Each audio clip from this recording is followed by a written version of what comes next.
Welcome to the Masters in Motion podcast. Join us as we jump into the world of CrossFit and celebrate the strength, resilience, and determination of Masters athletes. I'm Jason Grubb. I'm here with Rick Stevenson and our guest, Chris Scott, a Masters athlete in my division, 45 to 49. I don't actually want to know how old Chris is or how long he's going to be in this division because he is a challenging athlete. You're already on the ground at Legends as well. Welcome. Rick, how was your weekend, and are you ready to head to Arizona tomorrow, Thursday? Thursday. Yeah, we're right. doing fine, excited.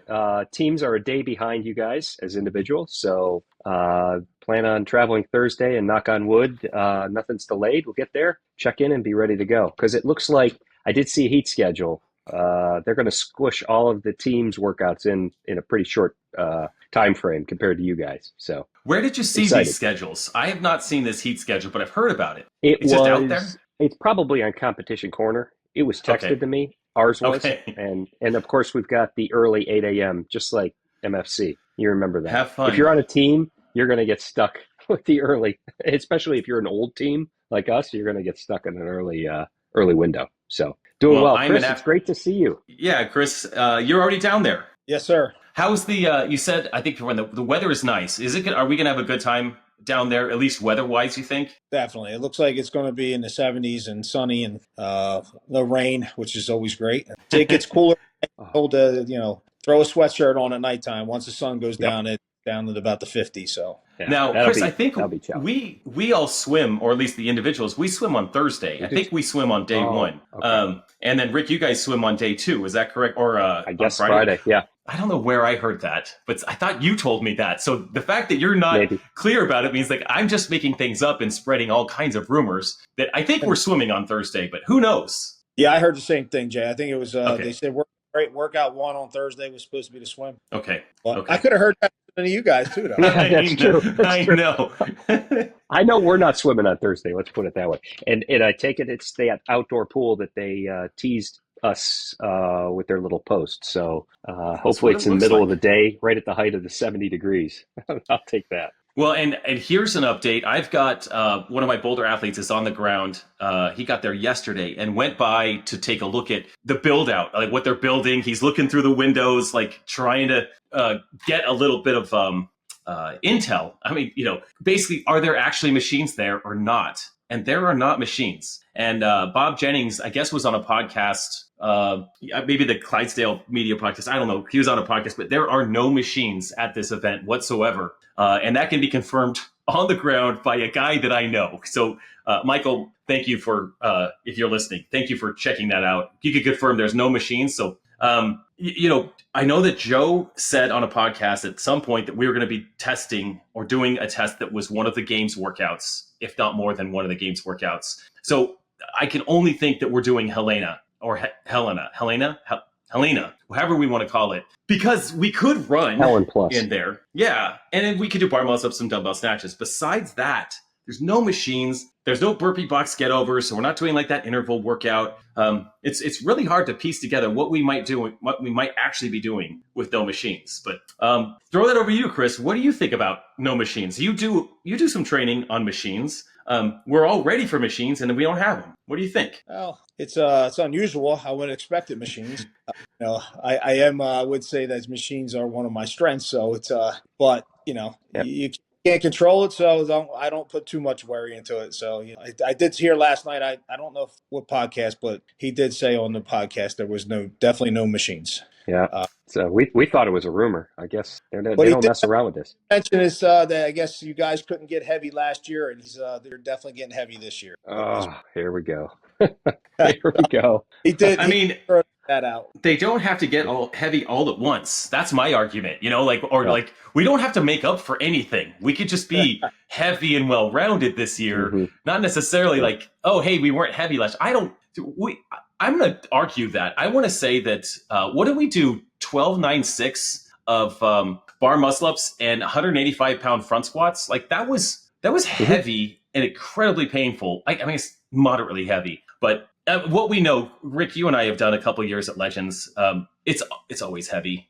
Except for last year. So heavy is the name of the game. I remember in 2021, we had this deadlift workout. It was like a max row, I don't know, 25 calories or something like that, and then 5 deadlifts at 385. So for some guys, this was 5 1-rep maxes for time. That's bring heavy stuff. That's fine. I mean, the heavy rope, that's heavy. That's heavy enough for me. I just call it like just to do some heavy rope workouts and call it done. Not excited. I've got a half pound, but you guys have a anyway. Pound. Yeah. Well, we want to jump in yeah. to get to know Chris a bit, but before we do, Absolutely. Rick, you had some news. Oh, yeah. Yes. That we were just going to touch on. I think this will be talked about when we're there. At least it'll be mentioned a little bit. But a press release came out today from the Association of Fitness Judges. They have formed a nonprofit, a 501c6. It's a new organization, has a little bit of what their goals are, trying to formally, or I should say formalize the judging community for all of these events. And I think it's truly a step in the right direction. If I just want to give you just a couple of the highlights from this, one of their directives or one of their points that they want to begin with this association is to create a judging database, probably from a resource standpoint, how to, after the vetting process has occurred, how do we get a complete list of potential judges and volunteers that want to judge at different events. Also, they want to create a lot of educational material around judging for competitions. And it's interesting, they talk about exposing judges, and this is their words, to realistic angles and speeds of movement that they may see on the competition floor. And I think that's a great point, because it's one thing to watch a video when we're all set up in a qualifier, one certain angle, very easy to see squat depth or locking out. But in the speed of a competition, the ability to get yourself in the right angle to watch, I think is important. And the other thing is a little bit of mentorship in the judging community. We talk about what we have as the athletes and how, we'll work together with each other, different age groups, same age group, what, works and doesn't work. But I think the same can apply in the judging community as well. So they are working with that PFAA that I know the athletes have. So this is, I think this is an advancement in the sport. I think it's exciting, and there will be talk about it. There'll be some people on that are part of this when we get there to Tempe. So pretty good news and timely. Yeah. I think we'll have one of those. We'll have someone in that organization on the podcast in a couple of weeks to talk more about that. But I think any chance that any more ways that our sport can be formalized is even better, right? To provide judges that opportunity for it's not that easy. It looks easy, and in slow motion and on video, that all looks fine. But being on the floor and being in that moment is very, very challenging. And like you said, we'll see quite a bit of that of professional judging happening this weekend. Legends is known to have just some of the most top-notch judges around out there. So it's going to be really cool. I'm too scared to be a judge. So to all those judges that want to do it, I was checking out their website. They have a website. If you're interested in being a judge or volunteer or getting on their list, you can go to the website and sign up there if you are someone who's interested in judging. Association really cool. of Fitnessjudges.org. There you go. And they're on Instagram too, at Association of Fitness Judges. Very cool. So Chris, thank you for sitting down with us. Certainly want to get to know you a little bit. Have your story told. I know when I first met you, you came. It was a Legends event. Remember? It was the regional qualifier out in Allentown. Maybe is that sound right? Is it Allentown, Pennsylvania? And you just kicked my ass up and down. I feel like I say this a lot with you guys on this podcast, but it was a really good experience, and I was glad to finally meet you. But tell us a little bit about maybe where you got started, or maybe how long you've been in the sport, or what you do. Just a little background. All right, I was trying not to be long-winded, but it's okay. We talk. Found CrossFit. Started dabbling in CrossFit in 2008. So I was in law enforcement for 25 years. Recently retired last January. A bunch of us, always doing fitness. So we found the CrossFit main site, and we started finding we were supplementing our traditional workouts with CrossFit. The funny part is you look back on it, and we weren't doing CrossFit. The stimulus was not I kid around. I think the first Fran time I did was like 12 minutes. Everything was strict. Everything, but nevertheless, you fast forward from '08. And 2012 is, I believe, around 2012 is when finally a gym, a CrossFit gym in the area that I Uh-huh. actually joined the actual gym and started to actually get involved deeper into CrossFit. In 2000, later that year, I went and wound up getting my level one. And in 2013, I opened my own CrossFit affiliate, CrossFit Buna, in 2013, and maintained the affiliation until COVID, until 2020. Okay. 2020 in New Jersey, we were shut down Oh, hard. yep.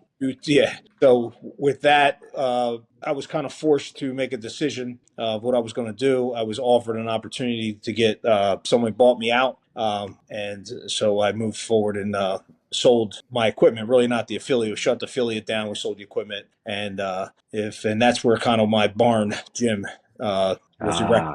Gotcha. Yeah, so that's so from then, from about 2020 till 2020, yeah, January 2023, kind of did everything in my barn, and I retired and wound up getting hired at a gym in Hamilton, New Jersey called Adrenaline Fitness. Okay. And Adrenaline Fitness is also an affiliate, a CrossFit affiliate, Jersey Devil CrossFit. So I am now the general manager of that facility, which includes a CrossFit affiliate and your typical Globo gym, all in one. And that's my full time job. Second career. How about that? Yeah, yeah. On top of I have a little side real estate. I do real estate Keller agent, That's so right. a little I couple thought, different yeah. things. Yeah, but that's pretty much me. You know, I have a wife and two kids, and you know, I'll put that out there. If it wasn't for them, I wouldn't even have a chance of being here and having this opportunity today. So they're a huge support system for me, and That's excellent. yeah. I think I So remember meeting your son out there in Allentown that weekend too. yes. Yeah. I think does he do one of them or both of them train with you a little bit? Was training with me all through. He's now listen. He trained me all through high school, and Okay. you know, now he's out of high school. He's 20, he still trains every day, but he does his own style training. But he's still training. Exercise works. That's all that matters, right? Exactly. Like Well, that. Chris, I first ran into you that I remember Wadapalooza 2021 or 2022, 2021, I think. There was this guy not in my heat, but that was moving monster weights around when we had some hang squat cleans into some jerks. I just remember that workout out on the floor and thinking, good, I finished it. And then there's someone else that finished it and beat me by like a minute or something in it. But I was like, okay, who's this Chris Scott? I got to get eyes on this guy. And then in the rowing event, we had rowing, swimming, and running. We were next to each other. I was like, oh, this is Chris Scott. Okay, I know who this is. But what is your competition life, or what got you into competing in the sport, and what has been your journey there over the past few years? So I guess it was back in 2000, maybe 13 or so. I actually got into my first competition as a team. There was a Yeah. competition down at in Delaware that they ran. I forget the name of the. It was a team workout competition they were running. It was pretty big back then. And a couple buddies of ours were like, "Hey, want to try to enter Come this?" on over. Yeah. So me and my buddy and another, we did pairs. It was two teams of two. We entered in there, four buddies of mine, and lo and behold, I wound up doing all right. And then from there, it kind of got the bug. You know, it just kind of was like you know. I need something like Yep. my personality is I need something to kind of to have goals and strive for. So Timeline. Yep. exactly. And with, you know, at the time I was, I was a detective with a pretty tough schedule. Like, you know, we were constantly on call. So like very easily to be able to get off railed if, you know, with your job, if you don't have something to keep you on track and say, you know what, I still need to get to the gym, even though I didn't get a lot of sleep, that kind of so forth. Mm-hmm. So I started to use the competitiveness as a way to kind of like keep me in line and keep me structured and keep me disciplined with training. And then it just kind of snowballed from there. And you know, I started to do pretty decent at some competitions and felt, hey, well, maybe there's something here for me. It does help me. And that's kind of where I'm at. I do the open. I do some things. I reevaluate yearly. As Jay, as you'll see, Ian always kids with me all the time, and I'm like, listen, I reevaluate every year. After I'm done competing, I do a reevaluation because obviously family's first, and we all know that the dedication and the commitment that it takes to do this at a level where you have a chance to compete. Right. It just isn't just yourself. So now that's kind of where I'm at now. Is it brings me, I'm excited about this. Following the 2000, I guess it was 23, right? Jay, when they went from 20 to 12 or 20 to 10. 20 to 10. Yeah, 2022. Yeah. 22. I finished 12th. So that was to me at that time. And so I took that as like a little bit of like, I want to get on the horse and get going. And within 2 months, I jumped up on a pull-up bar just to stretch my lats out and pop my bicep.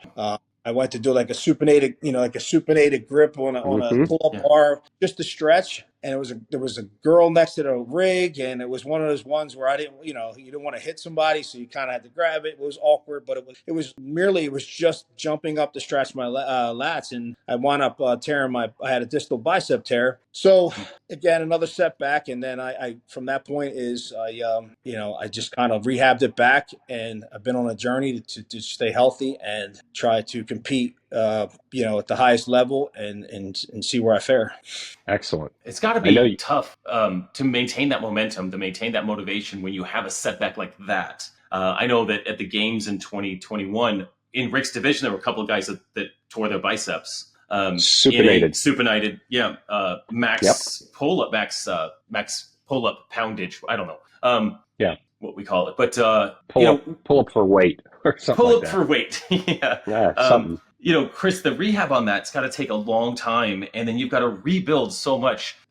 When you, I'm sure you had surgery and had recovery after that. How did you get all of this back to be at a point where you're at Legends now, ready to take this thing on 2 years later? Because a lot of guys get hurt and they don't know how to get back, or they don't know how to navigate that. So talk a little bit about how you navigated that injury and your comeback. Well, I would say it was a team effort. I'm fortunate to have be surrounded by some really good people who are good with PT, some of your soft tissue work, that kind of stuff. What I like to say is the biggest challenge that I try to teach people when I'm talking to them about injury is the mental challenge, So when I got hurt, it was a setback. It was disappointing, but what I set in my mind right from the beginning is I'm not going to use an arm injury to slow me down if I can now go in and maybe strengthen up my legs. I can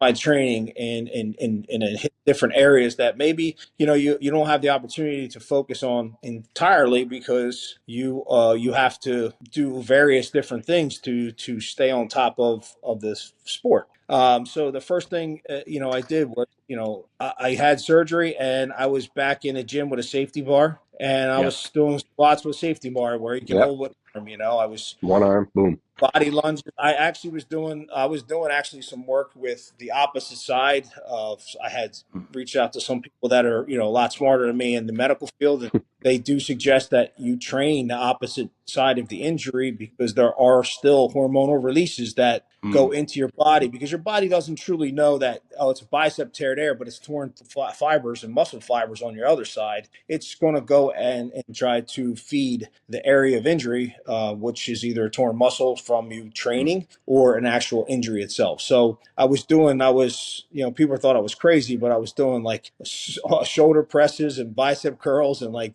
arm stuff with my non-injured arm. And obviously not crazy, but just enough to stimulate it so that, I wasn't just completely ignoring my whole upper body. So I think that was the initial start of it, which is what helped me, I think, once I got cleared. From there, I just kept trying to like push it. And then I wound up picking up, I wound up reaching out to Micah Shoemaker, who's with Brute Strength. And we sat down and talked because I was really behind on my pulling stamina, especially in the open and quarters. And that's how I missed the semis. Because of a lot of there's so much pulling, and it it was just impossible for me to make up that gap. So I hired him as a coach, and he's been great. We've really tried to hone in on those weaknesses, and Well, what you just said made me think of something I wanted to ask you on that. When you were given the green light to go back to more full training and the lack of pulling strength, was it more mental, or was it you physically didn't have it, so you worked with someone for training, or were you afraid at times to say, even though I've been given the green light, I don't want to re-injure it, or I don't want to do that? I mean, mental versus physical, was there a split? I would Just say a little just bit of both, curious. but I would say a little bit of both. But like when you have a bicep tear, I think when you don't have an injury, you don't really pay attention to like certain things. So believe it or not, a lot of the things I was having problems with on my return was the internal external rotation of like where your Hmm. forearm. So all the grip and all the grip strength that you need Yeah. across, whether it's barbell work, whether it's pull-ups, all that stuff, I was really having a lot of issues with my forearms, Hmm. really crampy and really having things there. So, trying to do, the higher volume of pulling to try to build up that endurance and that stamina and put the volume back on it was hard, because it wasn't like you're fatiguing out at the lats. You're actually having issues with your actual forearm and your grip and Forearm and grip. stuff Right. like that. So yeah, but you do have it in the back of your mind all the time when you do feel that, is that, do I push that extra few reps, that, Absolutely. or do you get down, so. But Yeah. you've been given the green light, so they've medically cleared you. They wouldn't clear you if they didn't think you could handle, and I'm sure you worked with somebody who knew what you did. I'm sure the three of us are a little different at a doctor's appointment than somebody else. I just state it as that. I mean, for most people, standing up and going to their desk and sitting back down is effort and exertion, and the three of us are completely different. So when we're asking for green light medical clearance, you know what we're getting back into. I mean, that's safe to say. Yeah. No, my doctors, they definitely were great. And They when I was, understood. That's yeah, good. it's totally understood. They know, they know that, what we're the abuse that I'm going to put on Yeah, my, yeah, so, absolutely. That's so, fair. That's real fair.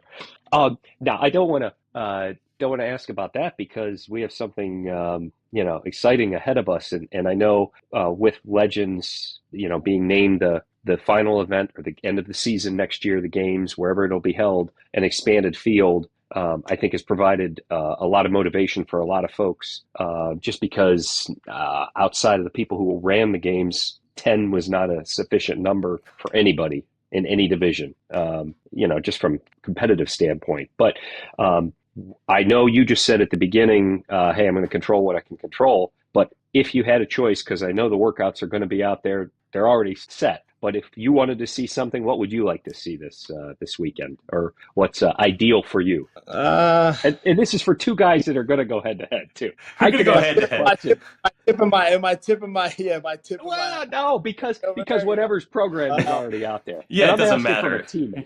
I'm it's asking from a team guy. I don't really, I'll be honest with you, I don't really get caught up Yeah, and wishing for anything, because then, if it's not there, then what? You're disappointed. yeah, So that's true. it's let's see what it is. We all know that there's certain things that when we see it out there, we're like, yeah, oh yeah. And then we Yeah. see out there, we're like, oh, we gotta be smart. You know what I mean? Like, Hmm. so, Yep. but we all like something heavy. I'm Yeah. not afraid. We all like something heavy, so I wouldn't be opposed to seeing something heavy. There you go. That's fair. I thought I had to ask that question. I Uh, mean, again, we're probably minutes away. As soon as we stop recording, everything will They're be gonna released, release it. Yeah. or Yeah. yeah, Exactly. whatever. But it's already out there. It's just we don't know it. That's the problem. Rick, I'm gonna throw that question to you. Even on the team side of things, what Sure. would you like to On the see? team side. It's fun. It's Well, all such a right. fun question. Yeah, I mean, I'll make no bones about it. I'd love to see high skills. Mm, And when we went through the movement list last week, a fair amount. What yeah. maybe was missing were handstand push-ups, but high gymnastic skills. Again, I would bet that you guys would have more of a chance of seeing a lot of that than teams, because I think the way they would probably have to program for teams of four, male and female working together, maybe that just doesn't work. But I'd like to be pleasantly surprised. All right. How about to you? Yeah. I mean, I want something long, Okay. give me enough time, if someone's going to go out hot, give me enough time to catch them. I struggled at Legends last year because the workouts were so short. There were a lot of light workouts and short workouts. 3 minute efforts, 3 to 6 minutes, just a number of them. And it creates such a tight finish line that, there's a couple of seconds will separate 8 guys, and that's just really tough to overcome. So if you give us a couple of long things, and they don't have machines, but they're good programmers. Like every year that I've been there, I've always felt like it's been a good test, a solid test, a test that's more challenging than any other competition that I'm ever in. I mean, 2020, 2021, both of those years were just grueling efforts, and it was very, very sore at the end of that weekend. 2022, last year at Mayhem, wasn't quite as sore, but I am ready because, they said it's going to be heavy and well-rounded. That means short, medium, long, light, medium, heavy. I'm assuming all of that. And from the list, I think we're going to see. I think Chris, you're going to get your wish. I think Rick, you're going to get your wish. And I have a feeling there has to be something long. You can't have a well-rounded test without something long. I don't know what that means. And even with that, we talked about them not having machines, but my brain keeps going to the fact that we don't have to run on. I mean, we could run long and not just run around inside of a gymnasium. It's Phoenix. We could run long outside. They could have us run a 5K. We could get really solid, monostructural workouts in various ways. So I would not. That's not really what I'm asking on something long. I don't want a 5K. I don't really want to do that. I certainly haven't been training for a 5K. But I wouldn't mind seeing a long chipper. So that's my long answer to there you go. Winning a long workout. We'll take that. Chris, I was going to ask. Now maybe you have. It sounds like your schedule's a little bit more balanced, if you will, in the second career here. How do you fuel yourself? Is that priority? Are you the same thing every day kind of person? Do you find you obviously know what works for the energy levels that you need to maintain and the output that you're looking for? But what's typical for you, or general fueling? Fueling wise, I pretty much I'm pretty boring. I'm pretty much the same thing all the time. I find it to be just easier to less thinking. Maintain consistency. I've done I've done the whole tracking and been real dialed in. So right now it's I'm pretty good at. I don't really need to weigh everything, although I will occasionally myself depending on what I'm doing. But for the most part, I eat the similar stuff every day, so I can kind of have an idea of exactly. You have a good idea. Yeah. So, the old closed fist and fill the plate, and what works. Yeah, for the most. Excellent. Chris, are you not looking for any tips of the hat, but are you a single session a day guy? Double session a day? Training at this level, and we sort of talked about this before, but to compete at this level, there's a significant amount of training. How do you kind of map out your day as a gym manager and as an athlete? Well, yeah. So I'll typically do 2 training sessions a day. My long session is in the morning. So because of my responsibilities, I usually typically get up at 4:30 in the morning, and I'm out training by like 5:30 in the morning for my long session, so I can get that where I got to get up to work, and then I try to get in about an hour, maybe an hour and a half second session, and that all varies. Can be longer, monostructural, kind of whatever you need to. Yeah, exactly. And then Saturday is sometimes if I'm not going to double session, it'll just be a long single. Yeah. And Sundays I typically I like to take one day off completely, and that's typically Sundays. So get back into it. For those listening, I just fist pumped because Chris is a morning guy too, and I know that Jason is not. Perhaps it's just the way it works with schedules. You got to get up and you got to get it done. So yeah. Hey, I'd love to not have to do it, but you got to do what works for you. Yeah, exactly. Yeah, I was telling Rick, I have my emergency alarm set for 8:45 in the morning. In case I'm not up before then, I got to be out of bed by 8:45. But I also do a lot of my work is in the evening. Absolutely. So I'd love to be an early morning guy, and if I had to be, I would. But my I can work whenever I want to work. So lots of times that's, right now it's 7 o'clock at night where I'm at. And so, getting some things done. Yep. As we kind of head out into this weekend, what are some, if we were to look back at this weekend on Monday, right? So we're sort of predicting what do you want to feel like? What do you want to look back over this coming big competition weekend and have accomplished, looking back, what would make you proud of yourself, your efforts? If you were to fast forward to Monday and say, God, this weekend, blank. Besides standing on top of the podium, yeah, we know. We all know. Yeah. We all know. Yeah, and not to sound whatever, but standing on a podium is great, but that's not really I'm coming in to compete against me and see where I stand. See where I was able to close the gaps over this last year from being injured and some things like that. So Monday morning, I'm hoping to be able to look in the mirror and say that I gave everything I got, and that what. The chips laid where they were. They're out of my control. So that's really all I'm looking for, is to just empty the tank on each and every workout and give my effort. And it is what it is at that point. That is exactly what I know Joe and Bob are looking for from everybody. Come have a good experience. Enjoy the new venue. Talk about the changes for next year, watch them work, and provide the athletes and the volunteers and the judges with one hell of a weekend. So like to hear that. I think that's a good answer for all of us. It's a great answer. I love that. Looking at looking at our division, for example, Chris, it is stacked, man. I mean, there are every single guy in this division is incredibly challenging. It's like that in a lot of divisions. I just know my division, and I look at it and think, man, this is going to be a battle. And I love the outcome. I think we all love standing on the podium. That's great. But the joy, I think the enjoyment is really in the opportunity to get out there and empty the tank, to give it everything you've got, to cross the finish line with just that sense of it's weird because we're going to be smiling as we run across the finish line while our heart is bleeding. We're dying, but we're also smiling because we get a chance to be out on the competition floor again with such premier, incredible athletes. It's a privilege. I'm grateful for CrossFit and for the guys at Legends to put this on so that we get this opportunity. Right? It's there's not a lot of things at our age that we get to do at this level and have this kind of visceral experience.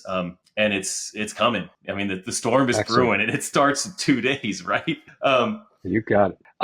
Last question for you, Chris. Where can people find you? Or you're on the different social medias, if you will. Instagram, CR_Scott as my handle name. I don't go crazy on it, but I'm on there, and ditto. yeah. So, and I do have a Facebook, but again, I'm not a big poster. Gotcha. Yeah, somebody will want to find you out there. That's good. Well, that's the new nothing. People don't understand it, but it's me getting used to that. Going back 25 years in law enforcement, you're taught never to expose yourself. Correct. Low profile. Exactly. And now, I'm on this side of it, and so as anyone that follows me knows, you'll see a burst. You'll see a burst of video. I'm out there. Same. And then it goes dark for a while. Yeah. Hey, well, that's because that's life. Exactly. You know what I mean? I'll get better at that. You do what's comfortable. That's the important thing. Chris, we appreciate you coming on. It's nice of you guys. For those that are listening, we want to thank you all for tuning into the Masters in Motion podcast. We'd be so grateful if you could take just a quick second to leave us a 5-star rating on Apple Podcasts or your preferred podcast app. Your support helps us reach more listeners and grow our Masters community. Until next time, get bolder, not older, and good luck at the Legends Championship, athletes. Have fun.